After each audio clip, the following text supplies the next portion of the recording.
फिर सर ये प्रश्नों के एक और महत्वपूर्ण तरीकों के बारे में, जैसे कि अपन पहले प्रश्न से शुरू करते हैं। भारत में सर्वश्रेष्ठ संगमरमर मकराना नागौर में पाया जाता है, ठीक है। अगर नागौर की अपन बात करें तो नागौर में खरनाल नामक एक स्थान है।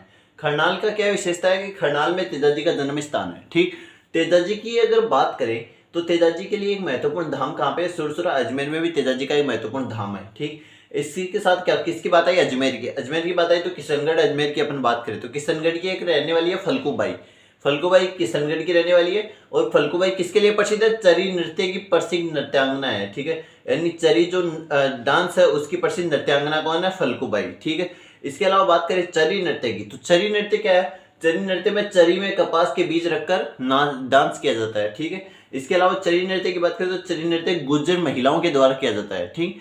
गुर्जर महिलाओं की अगर बात करें तो झूमर नृत्य भी इन्हीं का प्रमुख नृत्य है, ठीक है। यानी गुर्जर महिलाओं के द्वारा ही झूमर नृत्य भी किया जाता है।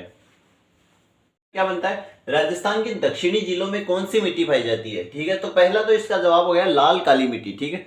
अब अगर दक्षिणी जिलों की बात आ जाती है, दक्षिणी जिलों की बात करें तो सोम कमला अंबा सिंचाई परियोजना कहाँ पे है? तो डूंगरपुर। डूंगरपुर क्या है कि दक्षिणी जिला है, ठीक। तो यहाँ पे कौन सी परियोजना पाई जाती है? सोम कमला अंबा सिंचाई परियोजना पाई जाती है। इसी के साथ डूंगरपुर में बेणेश्वर धाम भी है। बेणेश्वर धाम है तो डूंगरपुर में बेणेश्वर धाम है, तो बेणेश्वर धाम की क्या विशेषता है? बेणेश्वर धाम को आदिवासियों का कुंभ भी कहा जाता है। इसके अलावा वागड़ का पुष्कर और बागड़ का कुंभ भी इसको कहा जाता है, ठीक। इसके अलावा बेणेश्वर धाम की बात करें तो बेणेश्वर धाम कहाँ पे है? बेणेश्वर धाम है सोम जाखम और माही नदियों के त्रिवेणी संगम पर है। बेणेश्वर धाम किस पे है? सोम जाखम और माही नदियों के त्रिवेणी संगम पर बेणेश्वर धाम है, ठीक। इसके अलावा अगर माही नदी की अगर बात करें अपन, तो माही नदी की बात करें तो बांसवाड़ा डूंगरपुर और प्रतापगढ़ का क्षेत्र क्या कहलाता है माही नदी के अंतर्गत? यानी इनके अंतर्गत जो स्थित क्षेत्र है वो छप्पन का मैदान कहलाता है, ठीक है।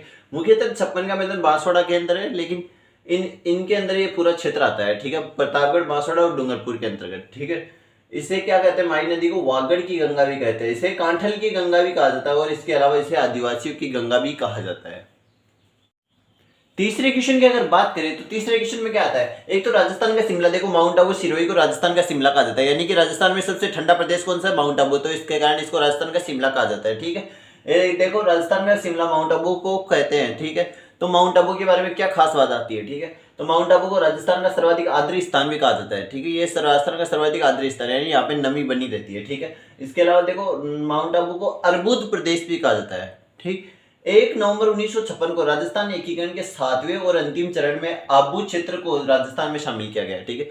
यानी राजस्थान का एकीकरण बन के जब राजस्थान तैयार होता है तो 7वें और अंतिम चरण में माउंट आबू को यानी आबू क्षेत्र होता है, ठीक है। आबू क्षेत्र को भी राजस्थान में शामिल किया जाता है, ठीक। इसके अलावा अगर सिरोही की बात करें तो सिरोही में क्या है? सिरोही में है तीव्र ढाल की एक पहाड़ियां पाई जाती है जिन्हें क्या कहा जाता है? भाकर, ठीक है। इसके अलावा देखिए एकीकरण के 6वें चरण में, 6वां चरण कब हुआ था? 26 जनवरी 1950 को, ठीक।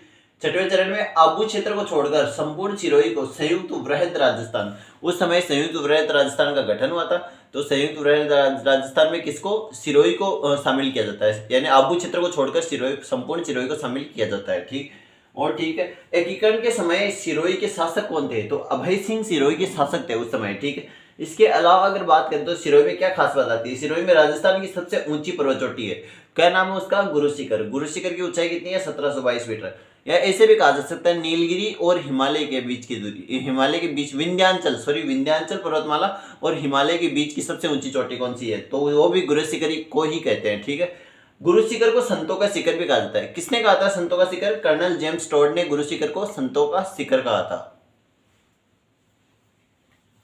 अपने पास तोरावटी किस क्षेत्र को कहा जाता है? तोरावटी किस क्षेत्र को कहा जाता है? तो कांतली नदी के बहाव क्षेत्र को तोरावटी कहा जाता है, ठीक है।